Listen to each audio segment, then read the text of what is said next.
Well, here's our little Frankenstein 440. See the 66 model, exact same block as last time. I'm feeling surprisingly hopeful about this. So I went through earlier and scraped around all the edges of our pistons. A lot of that rust felt like it was raised rust instead of pitted rust. Maybe a little while longer would have been pitted, I don't know. But right now I've got basically cleaning vinegar on here, and you can hopefully see it bubbling away. I can leave it still. It's been on there about 10 hours, something like that. I'm gonna leave it overnight. I've got them as full as I possibly can. I know there may be a little funky spot where they go around where the oxygen meets, but this is what basically I started with. So tomorrow when I come in, I will drain that other side and I will tilt this thing. I'll scrape this and then I'll just let this soak, just like I did the other side. And hopefully we'll get somewhere. Some of these, yeah, it looked exactly like that. Like both sides looked just as bad. There may be a little more pitting like there, but I was amazed that a lot of that was just, it was scale. See how this is just scaled up, like it's falling off instead of being dug in. So maybe there's a little chance for this block. We've got to find out. Also, get the thing flipped over and the crank pulled out, see what it's all about. Here's my science experiment after 24 hours. I went ahead and drained that hole and went around with my wire wheel again. We got a little bit of porosity, see there? But it's not terrible. You can see where the carbon once was and still see some old crosshatch in there. So apparently it doesn't rust where carbon is. Maybe they're enemies. But, a little bit of pitting, but I mean, that's to be expected. We knew there'd be some. I'm gonna fill this back up with new vinegar and let it settle a while longer. It's still bubbling away. It's been 24 hours. I gotta get this thing out of the way for a little while so I can use my cherry picker to do more important things. So I will, as soon as I can put it on a build stand, I'll get it rotated up and refill probably the other side, get it 24 hours. I'll show you it after a little cleanup and these. So I drained, I wiped the vinegar out, and I just shot plain WD-40 in here. This is exactly what I did to that bore previously.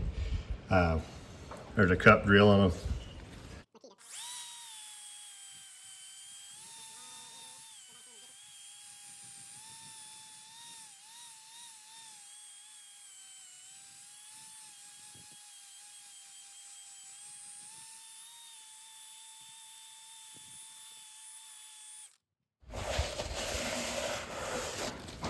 Oh yeah, yummy.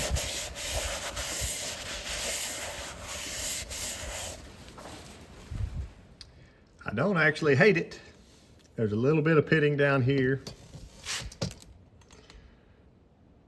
You can see that, but I wouldn't call that the deepest pitting in the world. So here's the other side, and I'll show you in 30 seconds what I did for my preliminary cleaning of this. This is a brake spoon. I just thought it was something nice as a pretty straight scraper, and I just went around and descaled a little bit. Sounded just like that.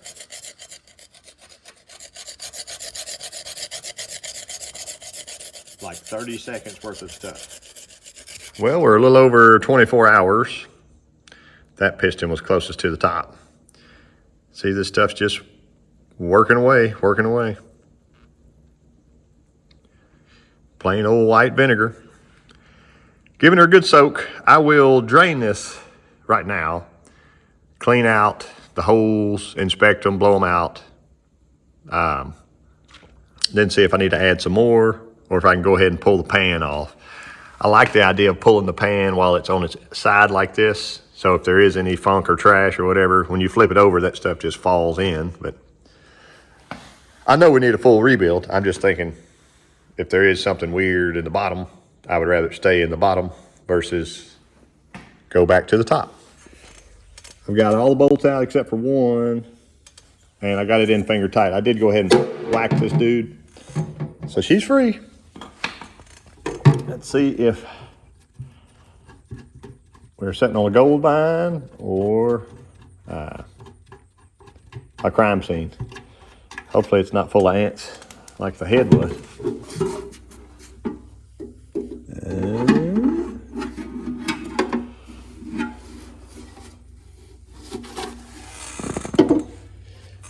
There's our windage tray. It looks pretty good. There's no chunks in the, oh well, there's a dirt dauber nest in the bottom of the pan. I went ahead and flipped her over. I had to pull my lifters out the top side so they wouldn't fall out. I put them back in order just in case something magical happens.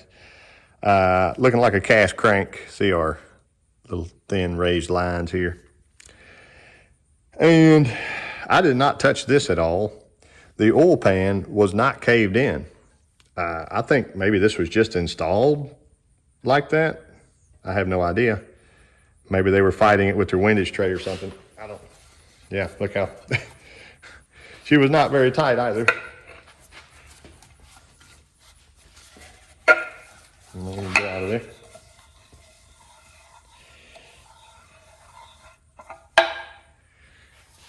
And never seal your pickup tube with RTV, or it'll look like that. Do believe I can throw that one away. The good, something good I see. These rods have aftermarket bolts in them, so those look nice. They kind of have that black burnished look to them or whatever, instead of a factory bolt. I think what I'll do is just pop our pistons out one at a time, see how easy they come or go, and study on from there, I guess. There's our extra long balancer bolt. That was probably, as Rodney Bird said, a small block bolt that they just put a weird spacer on. But whatever. 383 Dodge balancer. So there's that. I'm gonna get the front cover off. Contact. There we are. It used to be a beautiful, clean engine. That's not even worn out really yet. The link belt. Don't know if it'll come out, but maybe. I do believe that is the red RTV for Loctite trick. Bottom's off. Okay. I was gonna see if the cam will actually spin, because that'll tell me if that, well, yeah, it spins like butter. Lucky number one.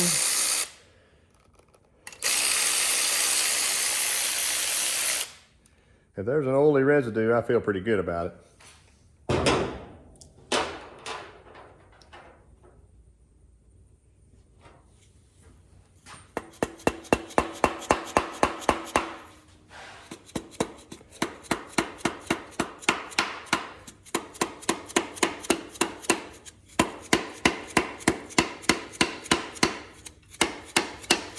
I guess I can feel all I want. There we go. I see side play, baby. Yep.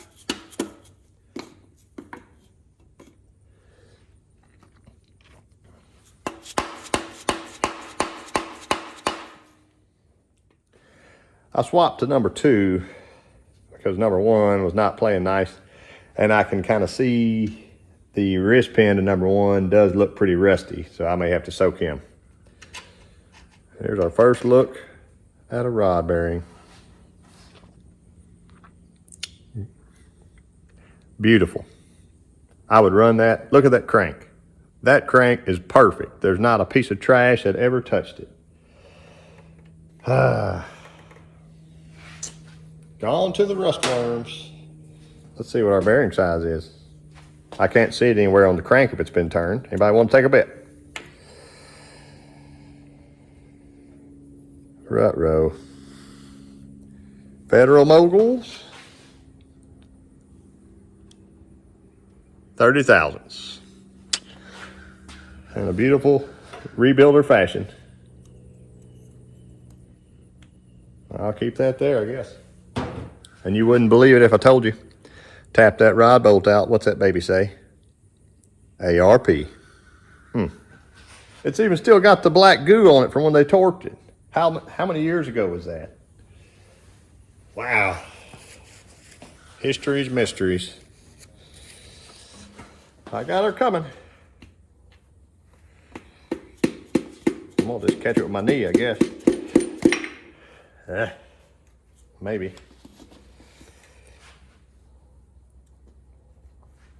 Got half a ring sticking out.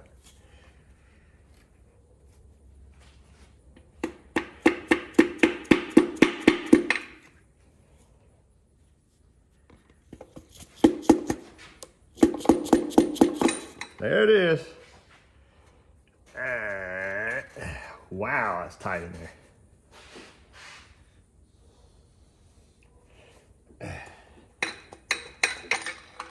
It's a LY rod.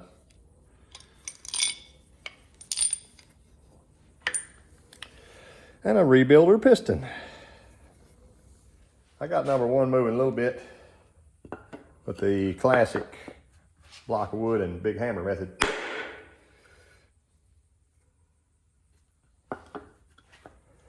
Get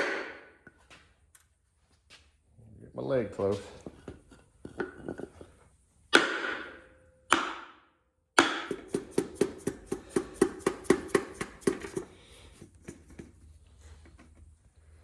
Come on out of there.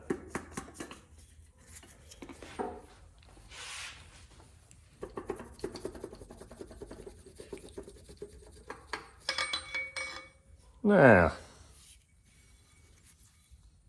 same, only different. I thought I had this, look at there. PB blaster for about 60 seconds. I'm gonna try to turn it over. I feel good about it. Well, here's what a little carnage looks like. I haven't broken anything, and I have not hurt the crankshaft. I've had to knock a lot of those ARP bolts out because I guess they were just pressed in or whatever, but the other deal was on the caps, they didn't really chamfer or do anything on those, so they're really hard to slide off. So I'm down to my last 3 pistons. I've been fighting and fighting. I made this fancy engineered wooden driver here, and I've tight taped both sides so that I don't have another blow up like that one. This is just from yesterday. I hadn't attempted anything yet today, but a lot of the wrist pins did finally free up. And now that there's no crank, I can knock the piston towards me and away from me to kind of free it up some. I did have to twist, put a big bolt in and twist the crank out, kind of corkscrew it out of there. I saved all the bearings, the good, bad, and ugly. When it corkscrewed, I think it kind of twisted some of the mains, and they were nice little Federal Moguls, 10,000ths on the mains. We're 30 on our rods. There it is. So I may can save the rod bearings. The majority of those looked really good. There's a few look kind of like that, so probably toss them all. Yeah, it's just a little science experiment going on here. Let me see if I can bust some of these out.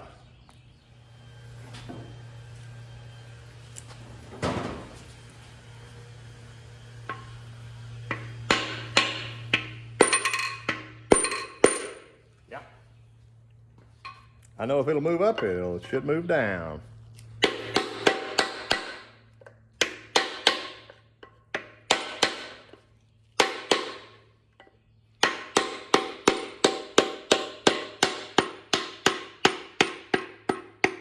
And I've got my right knee underneath that so I can catch it.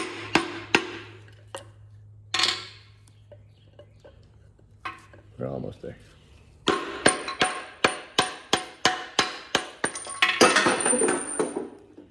Also, there's an oil pan under there to catch it. That's what the majority has looked like. And you know I couldn't stand it. I've got my sonic cleaner going right now, and I got the other 4 in there. So I'll show you what they look like before we end the video and see if the rings will free up. Well, I went ahead and took some 220, ran over the cylinder walls in about 10 minutes. Wiped it out with brake clean, and then I sprayed it with 1 coat of WD-40. Let's get on in so you can see the good, bad, and ugly. So, plenty of pitting. The white vinegar did a good job of eating the rust, but also I think it may have left a little pitting. Move on over. Same thing. You can still see a little some of that old funky cross hatching. There, another one. And last one on this side. There's our opposite side.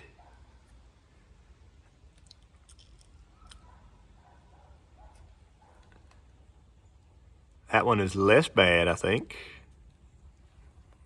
Can't say good, but less bad. But there it is. My $200 dropped off 440, the crime scene 440.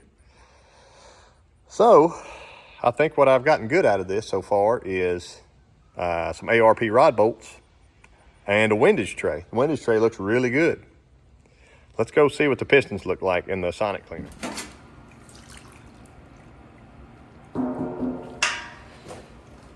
One 30-minute run. It's not quite up to temperature yet, but it is one. This is true.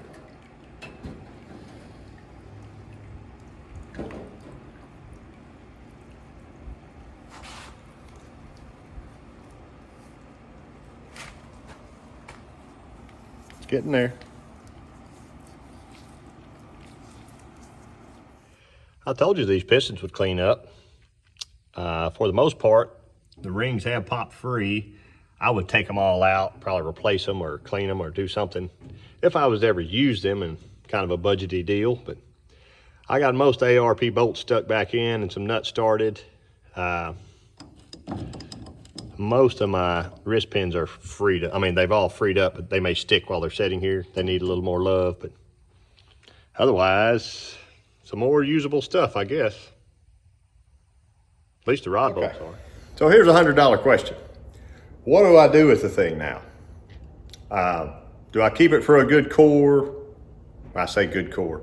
I think number one, I need to ask Rick Seaman really, really nicely, pretty please, can he sonic check these bores?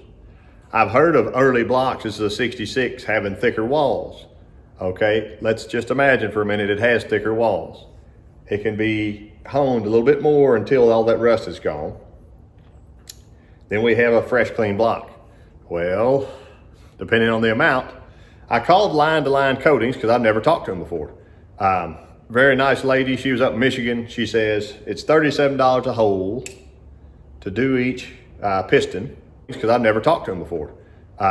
Very nice lady, she was up in Michigan. She says it's $37 a hole to do each piston. So I would be sending her stock rebuilder pistons, that, you know, stock cast pistons, and that's up to 6/1000ths. So they can add 6/1000ths diameter to that piston for $37 a piston. They can go up to 20 for another $3 per piston.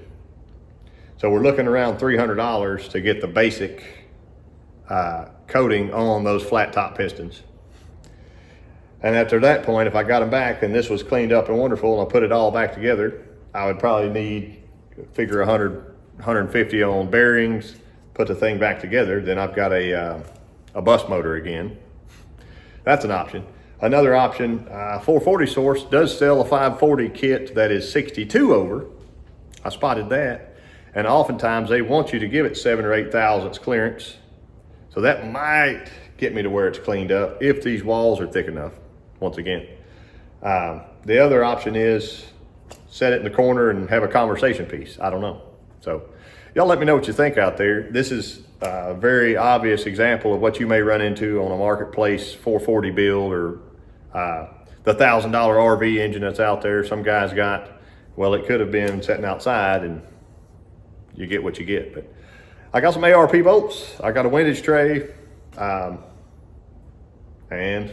I don't know. Thank y'all for watching, and I'll catch you next time.